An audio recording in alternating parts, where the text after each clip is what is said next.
Etika ketika berhubungan dengan orang lain. Yang pertama, harus sopan. Jangan gonyak-ganyuk ngeling semi.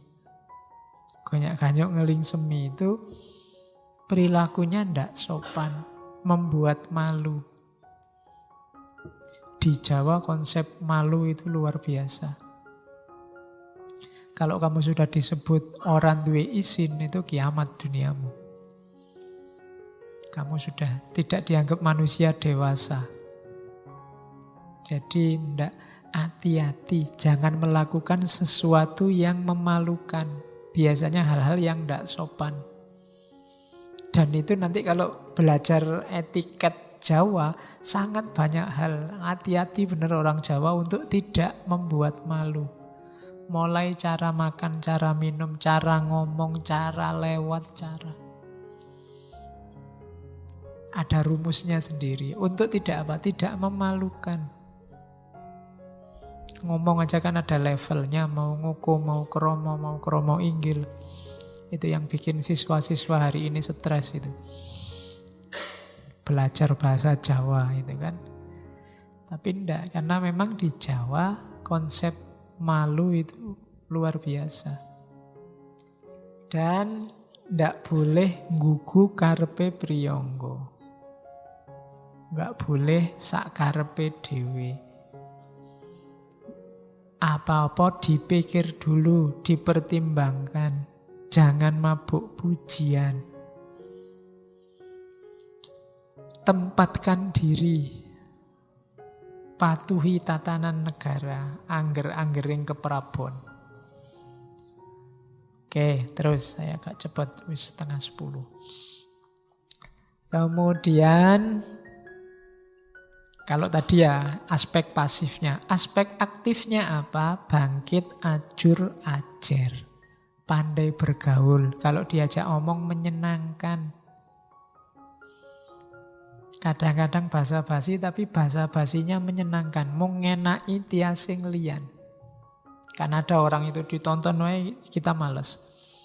Diajak ngomong ndak penak sama sekali. Dari mana mas? Dari belakang. Mau kemana? Mau ke depan. Wis nyebeli tenan. Ndak bisa diajak santai, nggak bisa. Kok jalan kaki aja mas? Emangnya ngerangkak? Ndak enak. Diajak guyon ndak bisa. Diajak serius sak karepe dhewe. Kalau dia datang kita sumpek. Nah, ndak bangkit ajur ajer. Orang Jawa suka yang gerapyak. Gerapyak itu kalau diajak ngomong menanggapi, tidak cuek, tapi juga tidak berlebihan. Terus kadang-kadang dalam rangka membahagiakan orang lain dan bisa mbusui ujaring jalmi. Kadang-kadang pura-pura bodoh, pura-pura ndak ngerti. Nggih to, ngoten to. Itu kan bikin orang yang ngajak ngomong semangat. Daripada diajak ngomong, "Alah wis tahu, wis ngerti." Ya kan? Kadang-kadang kan kamu gitu aja. "Alah wis ngerti, wis rasa diteruske. Wis tahu." Itu kan ndak enak. Kadang-kadang kamu harus pura-pura, "Oh iya toh, baru tahu saya padahal ya wis ngerti." Itu kan lebih menyenangkan orang kayak gini. Bisa mengambil hati. Oke. Kemudian jangan berperilaku kayak orang dungu. Tadi sudah disebut ya. Sombong, ingin dipuji, tidak mau kalah, meremehkan orang lain. Ini di banyak ajaran moral sudah disebut. Nyawanya, sumbernya perbuatan jelek itu merasa besar, merasa tinggi, merasa sudah bisa. Nah, ini yang agak unik dari Wedotomo. Kalau tadi kan berhadapan dengan manusia sama etika individual. Sekarang ada perilaku kita di hadapan Tuhan. Nanti ada 4 cara kita. Sembah rogo, sembah cipto, ada sembah jiwa, dan yang keempat sembah rasa. Sembah ini jangan selalu diartikan sholat sembahyang ya. Itu bikin orang salah paham, dianggap wah wong Jawa bid'ah kabeh sini.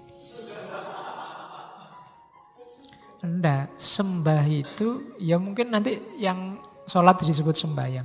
Sembah itu kan menyembah, yang itu Tuhan. Sembah yang itu menyembah Tuhan. Hidup kita itu isinya sembah semua. Sembah itu persembahan untuk Tuhan. Ya ada yang formal kayak sholat, ada yang ngaji kita ini termasuk sembah. Kita persembahkan untuk Tuhan. Karena kalau ada yang tidak sembah untuk Tuhan, tidak dipersembahkan untuk Tuhan, ya hidup kita sia-sia. Wong inna lillahi wa inna ilaihi roji'un. Inna sholati wa nusuki wa mahyaya wa mamati lillahi rabbil alamin. Sholatku, ibadahku, hidupku, semuanya persembahan untuk Tuhan, maka lakukan yang terbaik. Kalau sedang belajar, belajar sekeras-kerasnya. Kamu sedang mempersembahkan sesuatu untuk Tuhan. Kalau kamu sedang ngaji, ngaji seserius mungkin. Kamu sedang mempersembahkan sesuatu untuk Tuhan. Kalau makan juga makan yang serius. Jangan disambi macam-macam yang menghilangkan nilai sakralnya makan. Karena kamu sedang mempersembahkan sesuatu untuk Tuhan. Dalam Islam segala hal kan ibadah. Nah, ada level etisnya di hadapan Tuhan. Yang pertama namanya sembah rogo. Sembah rogo ini yang sholat lahir yang kita lihat. Jadi sholat 5 waktu. Fisik sifatnya. Wudunya pakai air. Cuma ini langkah paling awal. Kalau bahasanya di Wedotomo, sembah rogo muniku pakartining wong amagang laku. Jadi ini langkah paling awal. Tidak boleh merasa sudah selesai dengan sembahyang. Dengan sholat saja sudah beres. Sembahyang ora cah kaya, sembahyang oke, sip, wis. Tidak cukup itu. Itu hanya awalnya. Perlu masuk ke dalam namanya sembah cipta. Atau kadang disebut sembah kalbu. Kalau ini yang sholat batinnya. Caranya apa? Membersihkan dari kungkungan hawa nafsu. Tazkiyatun nafas. Bersihkan batinmu. Taholli kalau dalam tasawuf. Jadi sembah rogo olah lahirnya. Olah batinnya yang paling awal sembah kalbu. Caranya taholli. Bersihkan jiwamu, bersihkan rohanimu dari maksiat, dari dosa, dari pelanggaran, dari hawa nafsu. Pembersihan diri. Kalau sudah mampu sembah kalbu, orang yang tidak mampu sembah kalbu, sholatnya tidak bisa khusyuk. Sholatnya hanya olahraga. Yoga. Kan koyo yoga sholat itu. Hanya itu dapatnya. Ada yang ketiga, naik kelas sedikit lagi setelah bersih jiwa kita, yang dilakukan apa? Sembah jiwa. Sembah jiwa itu tahalli. Meletakkan dalam diri kita hal-hal yang baik. Ya termasuk meletakkan Allah, meletakkan segala kebaikan moral dalam diri kita. Orangnya harus iling waspodo. Orientasinya hanya pada Allah. Setiap detak jantung dan desah nafasnya adalah zikir. Hanya Allah saja yang ada dalam hidupnya. Itu sembah jiwa. Jiwa lebih dalam dibandingkan kalbu. Kemarin di Ibnu Miskaweh, kan lapisan luar mental itu kan yang kalbu itu, terus masuk lagi ada ruh. Jiwa itu kan bahasa Arabnya ruh. Jadi menghidupkan lagi rohanimu dengan Allah setelah tadi terhalangi oleh nafsu. Sembah jiwa. Kalau sudah bisa sembah jiwa, sudah bisa hidupmu isinya sepenuhnya, orientasinya hanya Allah saja. Tahalli ada level keempat, tajalli. sembah rasa. Ini mirip makrifat kalau dalam tasawuf.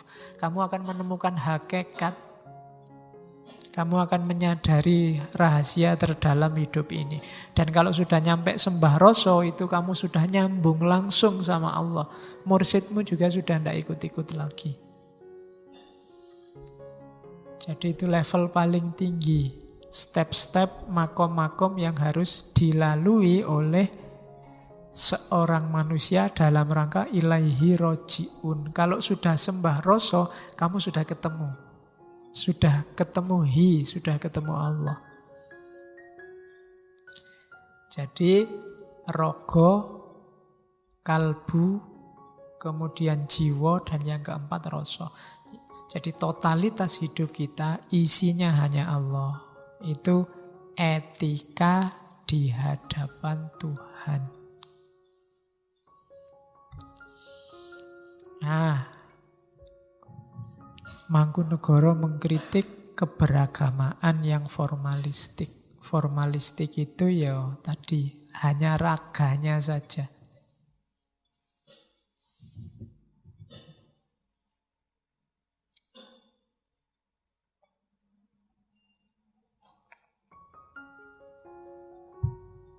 Niru Nabi iya, tapi fisiknya saja dan untuk pamer. Katanya Mangkunegara manulat nelat Nabi, saben sebo mampir masjid. Jadi suka meniru Nabi hanya untuk pamer dan setiap waktu masjid. Ya, maksudnya bukan takmir loh ya. Yang rajin ke masjid hanya untuk pamer. Aku loh anak soleh. Sama kayak kalian berangkat ngaji sambil ngelirik yang nongkrong di kafe sebelah itu. Apa orang-orang sesat itu. Yang lurus ya yang ngaji ini ya itu podo. Jadi mental formalisme ngaji sebenarnya. Formalitasmu ngaji karena mentalmu sebenarnya bukan mental pencari ilmu kalau yang ada di pikiranmu itu. Aku lo ngaji tiap malam Kamis, malam Jumat ada ngaji apa aja aku hadir. Nggak kayak kamu. Kamu open yang kamar nonton TV, rokokan, jalan-jalan apa. Aku lebih baik dari kamu. Formalisme. Masjid ada acara apa aja aku datang. Cuma membacanya jangan dibalik ya. Kalau begitu saya tidak sombong Pak, tapi ya tidak ke masjid. Ya tidak. Karena step paling awal itu sembah rogo. Iya ke masjidnya, tapi isinya jangan cuma pamer. Betul. Terus ini kritiknya lagi. Anak muda semacam itu hanya berkutat pada syariat dan tidak sampai hakikat. Anggung anggubel sarengat. Ya orang Jawa jangan disuruh baca ain. Syariat jadi sarengat. Saringane tanden weruhi. Jadi berkutat dengan syariat tapi tidak ngerti hakikat. Tidak ngerti apa tujuannya syariat. Kayak orang sibuk mengumpulkan duit, tidak tahu kalau duit itu cuma alat. Syariat itu kan jalan alat kita. Untuk apa? Untuk ketemu Allah. Tapi banyak orang tawuran, gegeran, sibuk menjatuhkan orang lain gara-gara syariat. Itu selain tidak paham hakikat juga dia salah fungsi. Syariat dipakai jalan untuk nuding-nuding orang lain, mengkafirkan, membid'ahkan orang lain. Itu anggung anggabel syariat saringane tanden weruhi. Jika berkhutbah berirama dandang gulo gaya palaran. Kalamun maca khutbah lelakone dandang genis. Swara arum ngumandang cengkok palaran. Suaranya enak kalau ngaji luar biasa. Tapi yo pamer. Untuk menunjukkan kedahsyatan ilmu agamanya. Untuk menunjukkan ketinggian makom spiritualnya. Untuk menunjukkan kedalaman religiositasnya. Cuma pamer. Padahal katanya Mangkunegara, mbok beragama biasa-biasa welak wis cukup. Padahal satitik wae wis cukup. Nelat kas ngepleki pekeh. Jangan bersemangat niru ahli fikih. Wong kita itu makome umat, makome rakyat, ya rakyat saja lah, ndak usah gaya kayak ahli fikih. Wong kita ngaji masih ngejah ikut-ikutan mengharamkan, ikut-ikutan membid'ahkan orang lain. Ndak, kita bukan ahli fikih. Wis biasa wae beragama untuk kepentingan batin kita. Ndak usah berlagak kayak yang ahli fikih sudah ada. Kamu nggak usah ikut-ikutan, nanti ahli fikih harus ngerti dewe. Kan sekarang banyak ahli fikih dadaan. Ya kan? Tiba-tiba kuliahnya apa, ndak lulus-lulus, begitu nulis ning medsos isinya memfatwakan kafir, memfatwakan haram lah. Ahli fikih dadaan. Ndak usah gaya kayak ahli fikih. Bukan mufti. Jadi beragama biasa saja.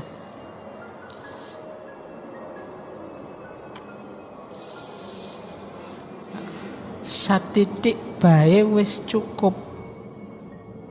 Ngerti cara sholat yang benar, ngaji yang benar, puasa yang benar, yang praktis untuk kebutuhan beragama kita, mendekat kita ke Allah, sudah. Nggak usah gaya jadi ahli fikih. Nggak usah gaya tiba-tiba beli kitab kuning fikih ala Madhaibul Arba'ah. Wong ngaji wae ra iso. Ya kan? Yang ahli fikih sudah ada jatahnya. Itu kritiknya Mangkunegara pada cara beragama yang formalistik. Dia ngeritik lagi. Ini istilah juga sering dipakai. Durung pecus keselak besus. Amaknani rapal kaya Sayyid saka Mesir. Belum mampu tapi berani. Jadi durung pecus keselak besus itu. Masih belum bisa kok kemendel. Kemendel itu apa ya bahasa Indonesia? Kendel itu berani, kalau kemendel itu nekat. Ya sejenis itulah. Jadi belum pecus keselak besus. Amaknani rapal koyok Sayyid saka Mesir. Wah, berani-beraninya memaknai kalimat-kalimat, memaknai nas koyok syekh dari Mesir aja. Padahal ya ndak ngerti apa-apa. Itu namanya belum pecus keselak besus. Ya nanti kalau di medsos, di Facebook ada orang kayak gini, kamu kasih komentar di komennya, belum pecus keselak besus. Wong urung mampu aja kok. Gayane kayak pinter-pinter loh. Itu belum pecus keselak besus. Ya kalau memang kiai, kalau memang ulama, ya memang jatahnya mereka. Ahli fikih bisa istimbat hukum, iya. Tapi yang kayak kita-kita awam itu mbok sudah wong bisane cuma manut. Nggak usah ikut-ikutan nyalahkan orang lain. Yang berhak nyalahkan mungkin yang ahlinya. Oke. Terus kritiknya dilanjutkan. Elok jawane den mohi peksa langkah ngangkah met kawruh ing Mekah. Aneh, tidak suka kejawaannya memaksa diri mencari pengetahuan di Mekah. Tidak paham jati dirinya, tapi menggali pengetahuan jauh. Sampai ke Mekah segala. Padahal inti pengetahuan yang dicari itu ada pada diri sendiri. Katanya Mangkunegara, asal mau berikhtiar, di sana dan di sini tidak berbeda. Tidak jaminan yang belajar di Mekah itu terus lebih baik.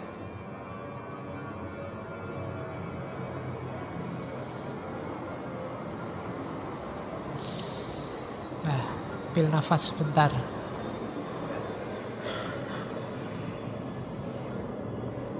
Jadi ndak jaminan, ndak harus ke Mekah. Wong Jawa wae ra ngerti kok.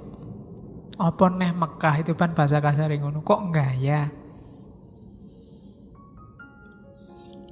Daripada mendalami agama, Ini untuk kita ya, bukan untuk elit yang memang sudah santri, makomnya ahli fikih. Untuk kita, tidak usah gaya.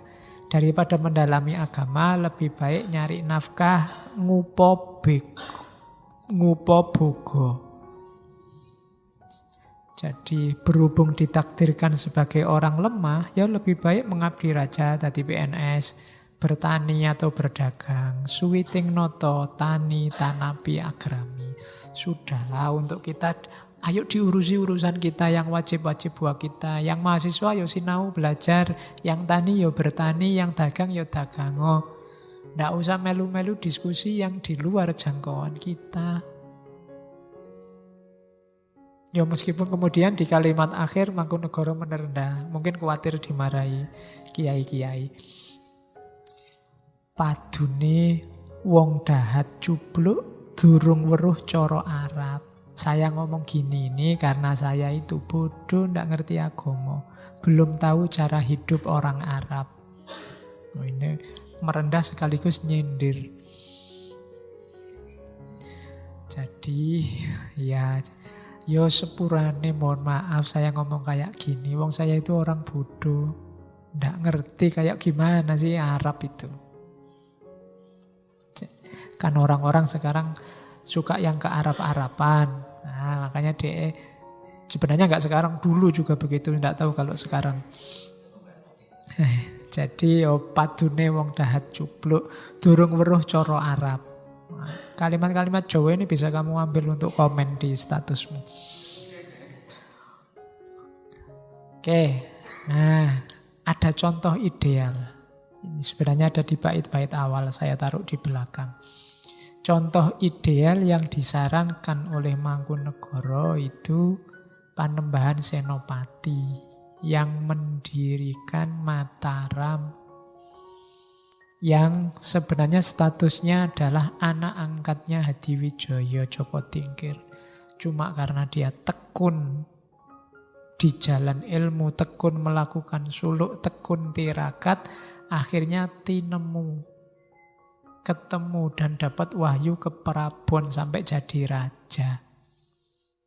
Jadi dia adalah model laku utomo. Panembahan Senopati itu dikenal kuat menekan hawa nafsu. Kapati Amarsudi sudoning hawa lan nafsu. Suka bertapa. Nanti kalau yang baca sejarahnya dia melakukan laku macam-macam. Dia pernah Topongeli itu menghanyutkan diri di sungai sampai pantai selatan di Kali Opak.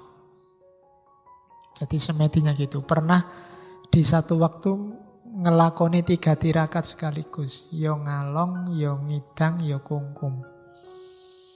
Jadi dia ada pohon di atas sungai, dia gantung di situ, kepalanya di bawah, kungkum sekalian di sungainya. 3 hari 3 malam. Ceritanya begitu. Itu tirakatnya khas Jawa, puasa-puasanya. Ya beberapa ceritanya sifatnya simbolik. Tapi memang Panembahan Senopati dikenal suka tirakat. Ya rumusnya kayak di awal tadi, siapa yang suka tirakat menjalani laku, ya ketemu ilmu dan manfaatnya. Sekaligus karomah-karomahnya yang diperoleh dari ilmu. Kalau sedang tidak tirakat, Panembahan Senopati itu suka membahagiakan orang lain, membuat senang orang lain. Makanya disukai banyak orang, dicintai banyak orang. Kalau sedang tidak ada kesibukan sebagai raja, dia berkelana, mencari ilham. Dia lebih suka ketenangan, ketentraman hati. Suka prihatin, kuat mengurangi makan dan tidur. Padahal sebagai raja gampang, dia pingin seneng-seneng, pingin kawin berapapun bisa, pingin makan seenak apapun bisa, pingin tidur seneng-seneng juga bisa. Tapi enggak, dia lebih milih tirakat, lebih suka berkelana, nyepi. Tujuannya apa? Kehalusan budi, mesuh reh kasudarman. Jadi semua yang dijelaskan di depan tadi itu derivasi dari ideal seorang Panembahan Senopati yang mendirikan Mataram. Terus, nah akhirnya demikianlah ilmu yang nyata mengkono ilmu kang nyoto. Sanyatane mung reseping ati, senyatanya memberikan ketenangan hati. Bungah engaran cupluk, tetap senang dikatakan bodoh. Sugeng tias yen den ino, tetap gembira bila dihina. Tidak seperti si dungu yang selalu sombong, ingin dipuji setiap hari. Janganlah seperti itu orang hidup. Jadi inilah ilmu kasunyatan, ilmu nyoto. Bukan ilmu yang jauh dari jangkauan, tapi juga tidak mengikuti realitas apa adanya. Ada ideal-ideal yang ditetapkan. Nasihat terakhir dari Wedotomo. Oleh karena itu, rajinlah anak-anakku, belajarlah menajamkan perasaan. Siang malam berusaha, berusahalah selalu menghancurkan nafsu pribadi agar menjadi orang yang utama atau baik. Asahlah di alam sepi, jangan berhenti selamanya. Apabila sudah terlihat, sudah sampai tujuan, tajamnya luar biasa, dapat untuk mengiris gunung penghalang, lenyap semua penghalangnya budi. Jadi dari Wedotomo kita belajar bahwa jalannya moralitas itu ilmu dan jalannya ilmu itu laku. Termasuk dalam hubungan moralitas kita dengan manusia yang lain, moralitas individual, kualitas diri kita, dan juga moralitas kita saat berhubungan dengan Tuhan. Mulai tadi ada sembah rogo, sembah kalbu, sembah jiwa, sembah rasa. Dan jangan terjebak oleh yang lahiriah, termasuk agama. Jangan ketipu hanya dengan lihat orang rajin sholat, rajin puasa. Karena kuncinya semuanya masuk ke arah dalam, ke arah batin. Itulah yang diinginkan oleh para leluhur kita di Indonesia. Semoga kita tidak jatuh di lubang yang sama. Karena Mangkunegoro ngomong seperti ini, zaman itu pasti ada fenomena-fenomena yang membuat beliau nulis semacam ini. Kalau hari ini yang beliau utarakan kok masih banyak yang relevan, jangan-jangan kita memang bolak-balik jatuh ke lubang yang sama. Ciri-ciri orang yang tidak pinter. Maka kita harus berusaha mulai sekarang untuk jadi orang pinter. Yang eling lan waspodo. Bisa ngambil pelajaran dari sekeliling kita dan menerapkannya untuk hidup kita.